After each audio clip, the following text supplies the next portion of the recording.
Bienvenidos a nuestro podcast. Quien les habla es Julia Atoxa Joyo, de la especialidad de Comunicación 4, del curso de Teoría e Interpretación Literaria 1. En esta ocasión exploraremos El mundo es ancho y ajeno, la obra maestra de Ciro Alegría, publicado en 1941. Este libro es un hito de la literatura indigenista latinoamericana, a través de la historia de la comunidad indígena de Rumi y sus luchas contra la opresión y la injusticia. Ciro Alegría nos sumerge en los desafíos, la resistencia y la vida de los pueblos andinos. Su prosa rica en descripciones y simbolismos nos invita a reflexionar sobre temas universales como la dignidad, la resistencia y la identidad cultural. Hablaremos sobre la biografía del autor. Ciro Alegría nació en 1909. Fue importante escritor peruano y figura del indigenismo literario. Nace en Huamachuco, La Libertad, Perú. Fue hijo de José Eliseo Alegría Lange y María Herminia Bazán Lange. Ganó el Premio Continental de Novela en 1941 con El mundo es ancho y ajeno. Otras obras importantes incluyen La serpiente de oro, que fue publicado en 1935, y Los perros hambrientos en 1939, donde se exploran temas de injusticia y supervivencia en el Perú rural. Ciro Alegría fallece en Lima en 1967 y su obra sigue siendo influyente en la literatura. Ahora empezaremos con el resumen de la obra, que cuenta con 24 capítulos, que los capítulos son como un viaje a lo profundo del Perú andino. Primer capítulo. Rosendo Maqui y la comunidad. Un día, cuando Rosendo Maqui volvía caminando por los Andes, se cruza con una culebra, a la cual no puede matar y lo considera un mal agüero. ¡Desgracia!, dijo. Llevaba hierbas, guarajo, cola de caballo, para su esposa, Pascuala, que se encontraba enferma. Desde lo más alto, observa la comunidad de Rumi, la población del cual era alcalde. Toda la comunidad era feliz, pues decían que la felicidad nace de la justicia y que la justicia nace del bien de todos. Con Pascuala se amaban de igual manera, como el agua ama la tierra. Habían tenido 4 hijos y 3 hijas. Aparte, habían criado a Benito Castro, adaptándolo al igual que a un hijo. Iba pensando y meditando cuando de repente, ya al atardecer, un grito le emocionó. ¡Rosendo! ¡Taita Rosendo! El eco repitió el llamado. Su perro Canela lo alcanza. Baja con rapidez. Escucha el sonido de la campana, de la capilla. Algo malo había pasado. Cruza la plaza. Llegó a su casa. Las personas que estaban allí lo dejaron pasar para que pueda observar a su esposa. Se quedó mudo e inmóvil. Pascuala, su mujer, había muerto. Segundo capítulo. Zenobio García y otros notables. Pascuala fue vestida con su mejor ropa y fue velada en el corredor, con las mejores viandas que le gustaban a ella. Teresa, la mayor de las hijas, lloraba, recordaba a su madre como una persona que tenía el corazón de oro y la palabra de plata. Rosendo mascaba coca. Su esposa siempre le había ayudado a ser alcalde con su sencillez y bondad. Posteriormente llegaron 3 taimados jumentos que traían cañazos de la localidad de Mucha. Al mismo tiempo llegaron una comisión presidida por el gobernador del pueblo, un tal Zenobio García, junto con otros comisionados, los cuales saludaron a Rosendo. Doroteo Quispe inicia los rezos pues era un gran rezador. Le dio Padre Nuestro y Ave Marías. Posteriormente, servían la comida, mientras Rosendo seguía despierto recordando a su esposa con un sentimiento hondo y potente. Ya cuando el sol subió 2/4, el cadáver pascuala fue cubierta con cobijas, lo colocaron en la quima y fue enterrado con dignidad. Mientras tanto, el gobernador Zenobio García y sus visitantes se despedían de Rosendo. Capítulo 3. Días van, días vienen. Pasó el tiempo y en el caserío se apagaba ya. Poco a poco, cual un fogón en la noche, el recuerdo de Pascuala. A lo lejos un caballo se asomaba. Era don Álvaro Amenábar y Rondal en persona. Rosendo Maqui lo saludó, pero no recibió el saludo, mas al contrario afirmó: Ya sabes, estas tierras son mías y he presentado demanda. Rosendo respondió que la comunidad tenía sus papeles. Rosendo separa 4 caballos y se dirigen a los límites de la comunidad. Allí les hace saber los linderos de la comunidad, especialmente a don Augusto, pues él es el más joven. Posteriormente, se dirige a la casa del tintirillo, Bismarck Ruiz, para presentarle cómo va el juicio que sigue la comunidad en contra de don Álvaro Amenábar. Bismarck le responde que ha presentado los títulos de propiedad de la comunidad y que acompañados de un buen recurso darán resultados positivos para la comunidad de Rumi. Le pide 50 soles a Rosendo y les dice que no hay que preocuparnos porque el juicio va bien. Nasha Suro, la curandera, afirma a Rosendo que ha visto en la coca acontecimientos malos en contra de la comunidad de Rumi, pero Rosendo tiene fe y confianza en lo que le ha dicho el tinterillo, Bismarck Ruiz. Se presenta el mágico, un personaje que vende artículos. Era un mercanchifle, un cincuentón, alto y huesudo, que se presenta ansioso de comprar las escopetas de los comuneros. Capítulo 4. El Fiero Vázquez. El Fiero Vázquez era un bandido asaltante que vestía siempre de negro. Lo de fiero se le ganó porque en el norte lo decían fiero a las personas que son picados por las viruelas. Su cara morena, nariz roma, quijadas fuertes son las que se les caracterizaba.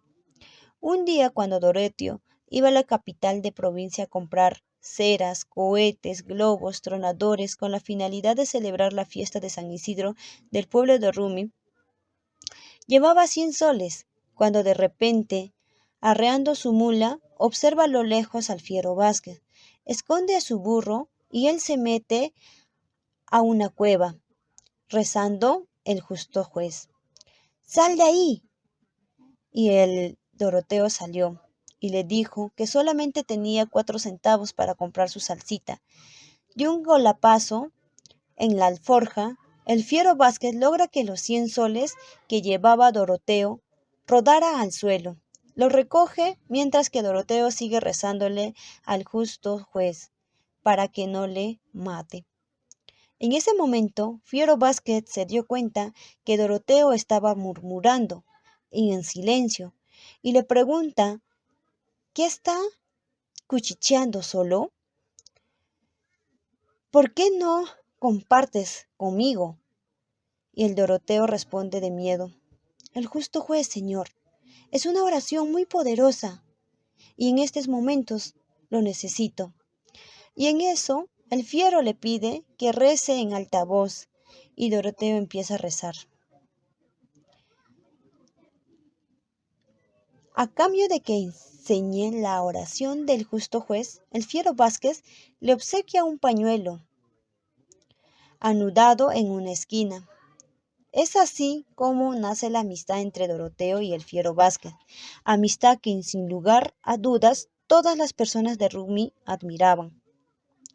Un día cuando se celebraba la fiesta de San Isidro, el Fiero Vázquez llega montando su caballo, conversa con su amigo Doroteo, a la vez reparte los regalos traídos. Se le acerca don Rosendo Maqui, charlan y miran pasar el gobernador Zenobio García, seguido de 3 hombres.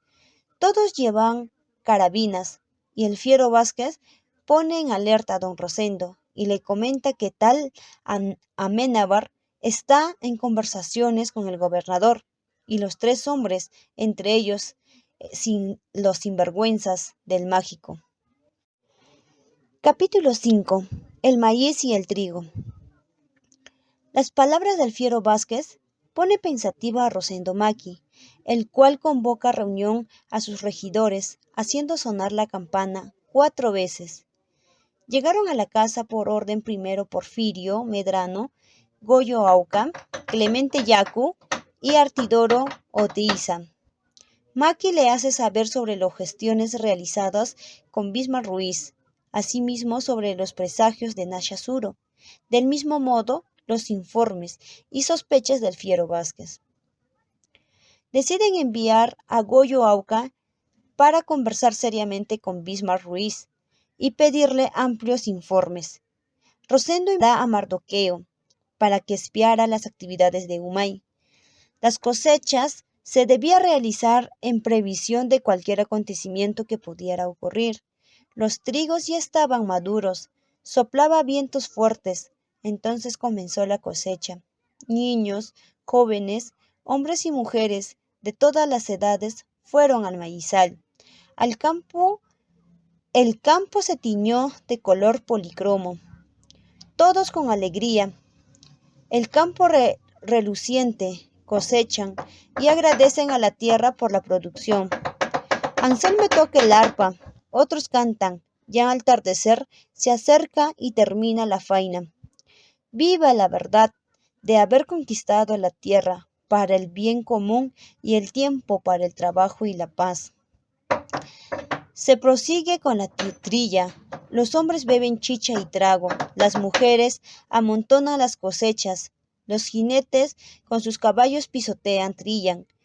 Las espigas vuelan todos, es alegría.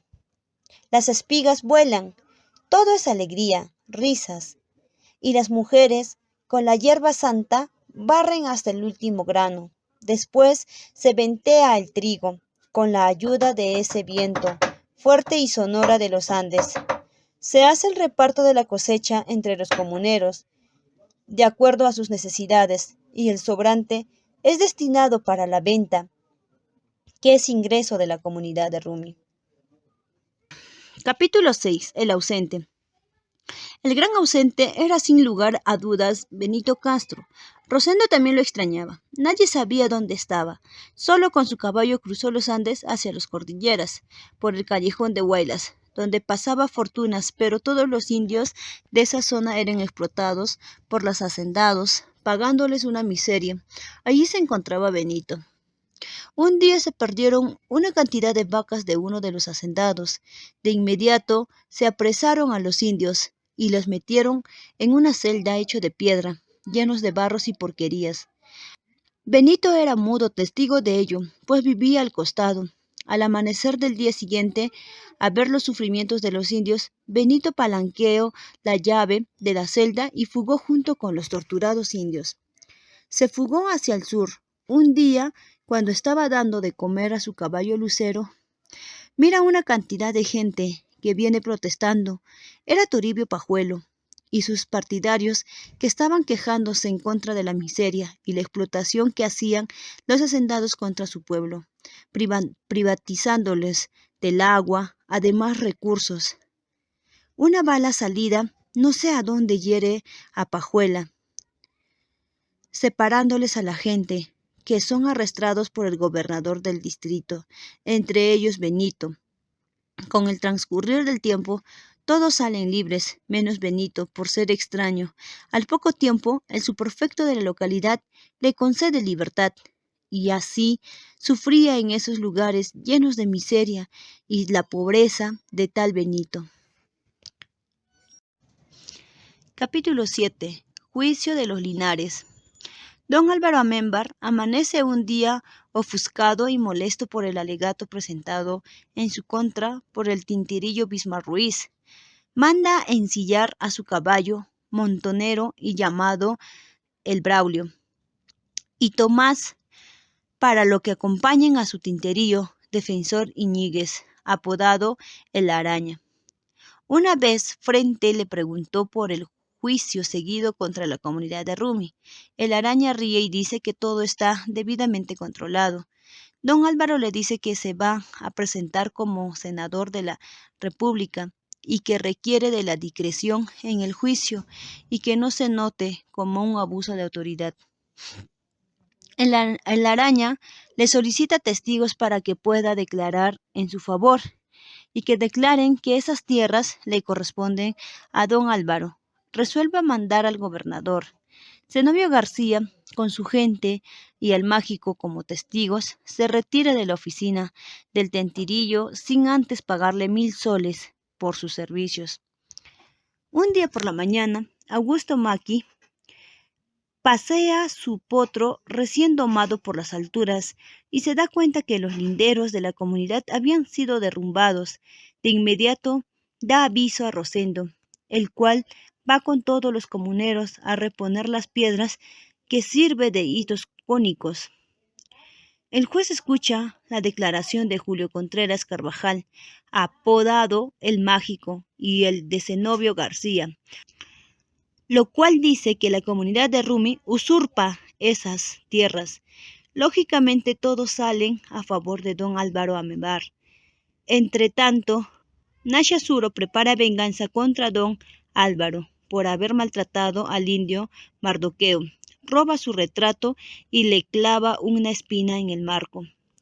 Le toca declarar a don Rosendo Macchi, se presenta ante el juez y defiende con ímpetu a su comunidad, haciéndole saberle toda la historia de la comunidad, que ellos siempre habían estado ahí y que en ningún momento habían usurpado esas tierras. El juez riguroso le pide la presencia de un testigo para que declare.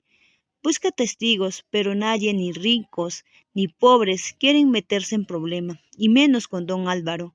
Pero había una persona de nombre Jacinto Prieto. Era el mejor herrero del pueblo y él con valentía dice que va a declarar a favor de la comunidad de Rumi. Pero un día se presenta un individuo apodado El Zurdo y le busca el lío a Jacinto Prieto por haber hecho mal una barreta. Los dos pelean y lo peor parte lo lleva Zurdo. Don Jacinto es detenido y llevado a la cárcel por lesiones y homicidio frustrado. Llegan a la comunidad de Rumi un piqueta de gendarmes y piden las presencias de todos los comuneros que tienen armas y las incautan. Definitivamente, esto era obra del mágico. Capítulo 8. El despojo. Rosendo Macchi llamó a sus regidores, puesto que dentro de 2 días tenían que escuchar la sentencia del juez. Ya nada tenían que hacer. De acuerdo con las partes, habían fijado la fecha de entrega y toma de posición para el 14 de octubre. Don Rosendo mandó llamar a Augusto Macchi para que fuera de espía y contara lo que estaba pasando de Humay. Se escondió en la noche con su caballo y a pie trepando una pared logra ingresar donde estaban los caporales borrachos. Logra escucharles diciendo que la entrega será el 14. Para ello, don Álvaro Amenábar había dispuesto 20 hombres para su respaldo, y además de ello, el subprefecto vendrá con 20 gendarmes más. Con ello, ninguno de los indios opondría resistencia. Rosendo Macchi llama a asamblea a la comunidad con la finalidad de darles a conocer la sentencia y lo investigado por don Augusto. Los comuneros entran en rabia y enojo, iban a ser despojados de la tierra en donde pasaron tantos años de su vida, tantos años de sembríos, vieron crecer a sus hijos, a sus nietos, ahora iban a ser despojados. Unos querían resistir comprando armas, otros querían renunciar del alcalde y sus regidores, pero como siempre don Rosendo puso paños fríos, como buen alcalde, podemos resistir, dijo, pero ellos vendrán con más gente y tarde o temprano nos sacarán. Tenían que evitar más muertos de indios, mujeres y de niños. La única posibilidad era irse a la meseta de Llana Ñahui. Mientras tanto, Casiana, la mujer del fiero Vázquez, escuchó la conversación y de inmediato partió en su búsqueda.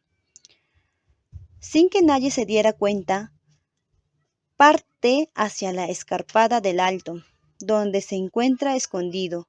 Camina y camina, y ya se hace de noche. Es preciso la presencia del fiero, puesto que él tiene hombres armados y les puede ayudar, ya que en las alturas siente mareos. Parece que quiere desmayar, pero agarra fuerzas y prosigue en los más altos. Grita el nombre de Valencio, el cual acude al llamado y da refugio a Casiana, y logra llamar al fiero Vázquez. Por otro lado, todos los comuneros trepan lento, penosamente las alturas de Yaná Ñahui, llevando consigo una historia trochada y racio a morir. Entretanto, don Álvaro hizo su entrada al caserío, junto al juez y al superfecto. Iban también sus hijos, el Tintirillo Iñiguez. Atrás, por sorpresa de todo Bismar Ruiz, el juez leyó el acta y de inmediato tomaron posesión de las tierras comunales. Una mujer advierte que Mardoqueo no se encuentra. Lo buscan y miran que desde la altura estaba sosteniendo una piedra, posiblemente cedido a tirar a la comitiva. En los instantes en que la comitiva de Amenbar avanza para retirarse, Marcodeo suelta la piedra e instantáneamente mata a Tinterillo Iñiguez. Entre una lluvia de balas, Marcodeo también es muerto en el acto. Ya nadie podía hacer nada. Capítulo 9. La tormenta. Ya en las cumbres de Yanañahui, los comuneros se presentan a hacer sus casas, pues ya se avistan la presencia de las lluvias. Es preciso hacer de cualquier modo, ya después de haber ocasionado de hacer casas. Los comuneros se enteran que acaba de llegar un joven abogado, miembro de la Asociación Pro Indígenas de nombre de Arturo Correa Zavala, el cual le manifiesta que se podía apelar a la Corte Superior y después a la Corte Suprema. Toma el caso y para sorpresa de todos no les cobra nada. Después de unos días sale un indio arreando un burro, en la cual se lleva la apelación que hiciera el joven abogado, lo cual es asaltado por la gente de Amenábar y posteriormente incinerado por el mismo. Entretanto, en las cumbres de Yanañahui, la tormenta comienza con rayos y truenos que se entrecruzan, crispando la tierra, las piedras. Se forman lagos y pequeños riachuelos. Al aire húmedo entraban a las casas. Todas las pampas enteras se habían inundado. Los animales algunos habían fugado temerosos de la tormenta, otros habían muerto, entre ellos el caballo de Rosendo Maqui, pues un rayo le había caído, causándole la muerte. Todas las chacras habían sido arrasados. El año sería malo, el invierno se mostraba ya en toda su fuerza, y la pampa siempre se encontraba anegada. Los comuneros jóvenes se fueron, los más viejos se quedaron. Rosendo presenciaba con tristeza la disgregación de su comunidad. Ante ellos, para su pesar, aún más se presentaba la presencia de Amenábar, que quería tenerlos como esclavos para la explotación de su mina. Capítulo 10. Goces y penas de la coca. Resulta que uno de los jóvenes comuneros se fue a trabajar a la selva, con la finalidad de recoger coca, pero ha pasado cierto tiempo. Las manos le sangraban. Después pasó al lampeo, que tampoco resultó. En conclusión, se endeudó la suma de 60 soles. Se fugó y posteriormente fue encontrado. Eran las peripecias que pasaban los comuneros que se iban a buscar trabajo afuera de la comunidad Rumi. Capítulo 11. Rosendo Maqui en la cárcel. Rosendo, en vista de la pérdida de varias vacas, 2 vacunos de labor, y ahora tan pronto también se había perdido un toro, va en búsqueda a Humay y a conversar con Álvaro Amenbar y reclamarle por qué tiene a su ganado ahí, puesto que ya no había con qué arar la tierra. Va acompañado de su regidor Artidoro Otiza. A su llegada mira a su toro, que iba a ser señalado con la marca de Humay. Rosendo clama a los señadores diciéndoles que ese toro tiene la marca de Rumi. Enseguida va a encuentro de Álvaro Amenábar y sostienen una conversación. ¿A qué has venido?, le dijo. Rosendo le responde: he venido por el toro mulato, y le dice además que tenga compasión porque ya no tienen con qué trabajar. Y el hacendado lo ataca a correazos y trompadas. Sin lugar a duda, no tenía compasión de nada ni nadie. Don Rosendo, sangrando, se aleja a lavarse la sangre y las heridas en un riachuelo. Conversa con Oitiza y le dice que se llevara el toro, por lo cual ingrese sin que nadie se diera cuenta en el corralón. Agarra al toro y cuando está a punto de llevarse, se escucha una voz. Dijo: ¡alto! Remeció la noche. Eran 2 hombres armados, que luego de llamarle ladrón, le llevaron donde el señor Álvaro Amenábar. Rosendo es llevado a la casa hacienda y encerrado en el calabozo. Amenábar pide mediante oficio a la subprefectura que envíe 2 gendarmes para que pueda llevarse a un ladrón de ganados. Inmediatamente, Rosendo es llevado a la cárcel. Durante más de una semana permanece incomunicado. Mientras tanto, los comuneros de Rumi citan a una reunión con la finalidad de someter a elecciones y tener un nuevo alcalde y nuevos regidores, es decir, como alcalde Clemente Yaco y como regidor Artemio Chauqui. Pasados 5 días de prisión, Rosendo es llevado a declarar ante el juez. Se presenta el joven abogado Correa Zavala como su defensor. Rosendo Maki era acusado no solo de abigeato, sino también por instigación a la muerte de Iñiguez, de tentativa de homicidio a don Álvaro Amenábar y encubrimiento de los delitos de Fiero Vázquez. Capítulo 12. Valencio en Yanañahui. En la comunidad todos se preguntaban qué fue del Fiero Vázquez, qué sería de los demás que lo acompañaban. Entre ellas estaba Casiana y muchas de las mujeres cuyos maridos luchaban al lado del Fiero. Solo se escuchaban ráfagas de balas de noche y de día. De pronto, a lo lejos, se observa a un hombre que ingresa a la comunidad. Todos miran que baja por la escarpada, por otros caminos, como desviándose. ¡Es Valencio! ¡Es Valencio!, gritan especialmente sus hermanas, que le reconocen. Efectivamente era él. Entrega dinero a las esposas de los comuneros que luchaban al lado del Fiero. Se queda dormido y revisa su alforja, en el cual trae abundante dinero. Y le dan comida. Se queda dormido hasta el día siguiente y se queda a trabajar en la comunidad, tal como el Fiero Vázquez lo había ordenado. Capítulo 13. Historias y lances de minería. Un comunero llamado Calixto Paucar partió hacia el asiento minero Navilca, en donde participa en una huelga organizada por los mineros, en el cual es muerto y enterrado como anónimo, pues nadie la conocía. Capítulo 14. El bandolero Doroteo Quispe. Ya el Fiero Vázquez se encontraba en prisión. Mientras tanto, Doroteo Quispe se va hacia el norte y sigue en su travesía. Eloy Condurumi, un apondado, el Zarco, el abogado y Emilio Laguna encuentran al mágico montando a caballo. Lo detienen y le hacen recordar que es un traidor, que por su culpa toda una comunidad está padeciendo y además es culpable del encarcelamiento del Fiero Vázquez. El mágico ruega que no le maten de un tiro, pero Doroteo y sus amigos lo llevan a un pantano donde es muerto ahogado. El mágico jamás tuvo compasión de nada, era justo su muerte.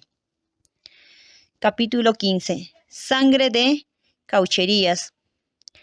Augusto Maki, el nieto de Rosendo, partió a las caucherías de la selva, en donde encuentra a Navi, una mujer de 15 años de edad, que es maltratado por el recogedor de cauchos, don Custodio Ordeñoz. Este sufre la ceguera de sus ojos un día cuando explosionó una bala de caucho y posteriormente muere por una flecha envenenada lanzado por uno de los indios. Y Augusto se queda con Mavi, a la cual lleva a una cabaña y orillas del bosque. Capítulo 16. Muerte de Rosendo Maki. A Rosendo no le encontraron culpabilidad alguna. El joven abogado Correa Zavala lo defendió a capa y espada, pero le acusaron de sedición. No era novedad para Rosendo y se sintió tranquilo, pues los que tienen plata hacen lo que quieran, decía. El mismo caso sucedía con el Fierro Vázquez, que también fue acusado de sedición para hacer más efectivo su presión. Así que los dos fueron encarcelados en la misma celda. El Fierro Vázquez recibe dinero enviando por el herrero mediante Correa Zavala. También recibe un revólver que guarda inmediatamente. Planifica su fuga, pues Dorotio y los demás vendrán para ayudarlos. Con el dinero recibido, soborna a los gendarmes, menos a los que paga a Membar. Sacó los candados de la celda con un gazuán y logra fugar, sin antes oír un gran tiroteo. Rosendo se vuelve a su lecho. Los gendarmes amargos regresaron a la celda, donde se encuentra Rosendo, y le reclaman por qué no había gritado y dado la alarma de la fuga, y lo golpean cruelmente hasta dejarlo sin conciencia. Poco después Rosendo fallece. El cuerpo es llevado en estricta reserva para el entierro póstumo de una persona que siempre quiso su tierra y a su comunidad. Capítulo 17. Lorenzo Medina y otros amigos. Dos amigos se reúnen en la Plaza Neptuno de Lima, bebiendo pisco. Ni notamos uno de ellos es Benito Castro, aquel hijo adoptivo de don Rosendo, al cual él extrañaba. Se encuentra con don Lorenzo Medina, un gran dirigente sindical. Dialogan y don Lorenzo se lo lleva a trabajar al Callao, en su bote. Más tarde Benito le pide que le enseñe a leer, pues no sabía. Don Lorenzo entonces le dice, ya yo te enseño. A, B, C, D, Che, así sucesivamente los abecedarios. Benito Castro ponía de ejemplo siempre a la comunidad de Rumi y sobre todo a su alcalde don Rosendo. Como ejemplo de organización comunal, añoraba regresar. Entonces le cuenta a don Lorenzo de cómo había salido a Rumi en aquel entonces para aventurarse a otros lugares. Su padrastro se emborrachó en la fiesta de San Isidro y se puso a gritar: aquí en esta comunidad no debemos permitir ningún indio malo, casta. Yo votaré al primero malacasta. Entonces fue a acojotar a Benito, quien de un empellón y tiro al suelo, su padrastro sacó su cuchillo y él la suya. Benito asombró de manejar también la hoja filuda. De primera intención se hundió también en el pecho del padrastro. Entonces, como no había cárcel y la iglesia donde había de poner a los escasos presos estaba ocupado por los devotos, Benito fue encerrado en uno de los cuartos de Rosendo Maki. A la mañana siguiente, don Rosendo le hace huir, sabiendo que no tiene escapatoria. Así salió de la comunidad, a pesar por el mundo de tal Benito. Todo era nostalgia en Benito y extraña a su comunidad y a su viejo Rosendo. Capítulo 18. La cabeza del Fierro Vázquez. Una pastorcilla encuentra la cabeza de Fierro Vázquez entre unos matorrales, el juez y el subprefecto de la zona vienen y constatan que efectivamente era la cabeza encontrada de Fierro Vázquez. Cuando le hicieron el reconocimiento médico legal, también dijeron lo mismo, mientras que en Llana Ñahui, Casiana, enterada de la noticia, lloraba desconsoladamente. Capítulo 19. El nuevo encuentro. Juan Medrano, el hijo del regidor Porfirio Medrano, acompañaba de su familia, se va a Cejas de Selva. Allí un hacendado le da tierras en arriendo y donde construye una casa. Conoce a más gente de la zona. Efectivamente, la cosecha viene muy bien. Don Ricardo, el hacendado, se lleva más de la mitad de la cosecha, siendo esto un abuso, pero Juan pensó que cultivar la tierra era la mejor manera de ser hombre. Capítulo 20. Sumayacta y unos frutres raros. Adremetro Sumayacta, uno de los comuneros de Rumi, lo sorprenden un día 3 frutres, personas presumidas. Uno de ellas es un pintor y le ofrece que modelaran al lado de su antara y le ofrece 20 soles diarias. Se sorprende y lo lleva a su cuarto de un hotel, donde viene varias pinturas, en especial uno de Maguey, el cual llamaba su atención, y dice que tiene uno enfrente de su casa, y reproducido, piensa que el Maguey respiraba. Capítulo 21. Regreso de Benito Castro. Benito Castro extrañaba su comunidad, y un día de aquellos decide regresar a su pueblo. Monta en su caballo y trepa las quebradas. Ya se hace noche, en la oscuridad, divisa la comunidad de Rumi. Pero no encuentra nada en la casa donde vivió Rosendo, solo era criadero de chancho, o sea, un chiquero echa a llorar en su soledad y duerme. Al día siguiente, pregunta a la única familia que vive allí y le manifiestan que don Álvaro Amémbar le ha ganado el juicio y que todos los comuneros se encuentran en Yanañahui. Inmediatamente se dirige hacia la meseta del Yanañahui. Al entrar, la primera que le reconoce es Juanacha, su hermana, y lo rodean todos los comuneros, y solicita conversar con el alcalde Clemente Yacu, quien se encuentra enfermo. Al encontrarse con Benito Yacu, le cuenta todas las atrocidades medidas con don Álvaro Amémbar, pero lo que más siente es la muerte de su alcalde, don Rosendo Maki. Con una profunda pesar, Benito abandona la casa de Yacu para dormir, sin antes sentirse triste por Rosendo. Pero medita y piensa que no ha muerto. Vive allí, entre los comuneros, entre sus siembras y cosechas entre la multitud. Entonces se siente tranquilo. Capítulo 22. Algunos días. A la mañana siguiente despertó Benito. Esos 2 días le resultaban como si hubiera vivido toda una vida. Lamentó el éxodo. Todos los comuneros le rodearon contándole sus penas, sus vidas. Él consideró de que no había venido como mandón, pero algo se podía hacer para aliviar las penas. Poco después, seguido de Inocencio, se fueron hasta las ruinas y luego cruzó toda la pampa, llegando hasta la laguna. Pide permiso a Yacu para ir al pueblo y entrevistarse con el abogado. Correa Zavala, a su retorno, galopa con una rapidez y una algarabia, gritando: ¡Ganó la comunidad! ¡Ganó la comunidad! Tengo que darles una buena noticia, dijo. La Corte Superior de Justicia ha fallado, reconociendo el derecho de la comunidad a disfrutar las tierras que ocupa. El doctor Zavala cree que es seguro que el Gamunal apelará ante la Corte Suprema, pero ganaremos también. Eso es todo. Ya podemos cultivar la tierra tranquila, como la mayor bendición.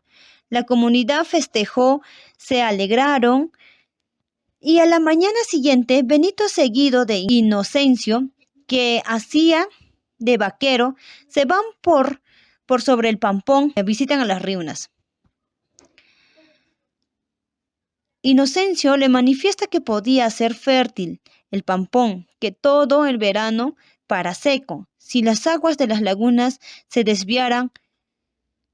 Pues Benito responde afirmativamente y también manifiesta que en las Riunas podría hacerse buenas casas, pues allí no corre mucho viento y que el caucho y de la mujer sale la laguna. Es puro cuento. Toma como esposa a Manguicha. Capítulo 23. Nuevas tareas comunales. Benito fue elegido regidor.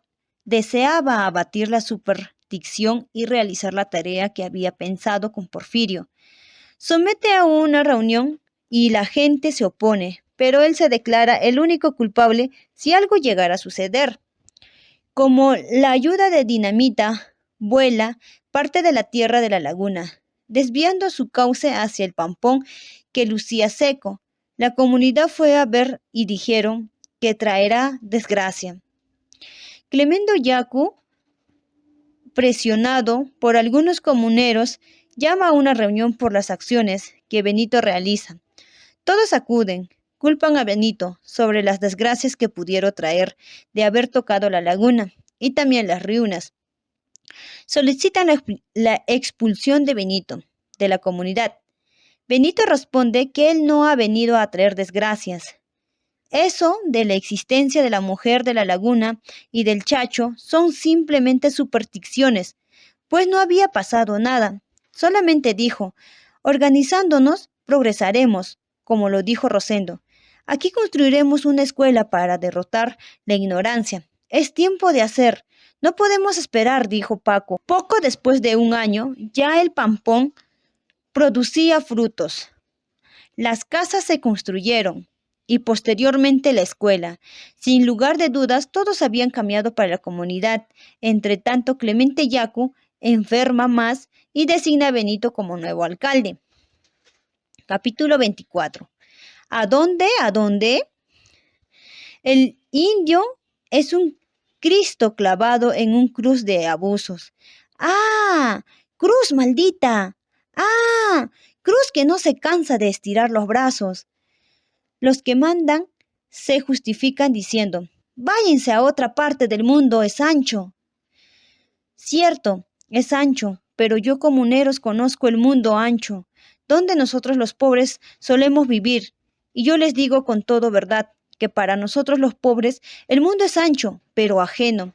Tales eran las palabras de Artemio Chauque y Benito Castro, pues que la ley les había sido contraria y con un fallo se les quería mandar a la esclavitud, a la misma muerte. Álvaro Amémbar, el gamonal, quería llevarlas a su mina primeramente.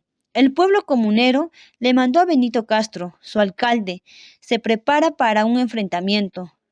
Preparan sus rifles, se acomodan en las alturas de los cerros con la finalidad de arrojar piedras. Vienen los gamonales con los policías y el pueblo comunero de Yanañahui arremete contra ellos y vence. Hay caídos de ambos bandos, los muertos son enterrados entre sollozos.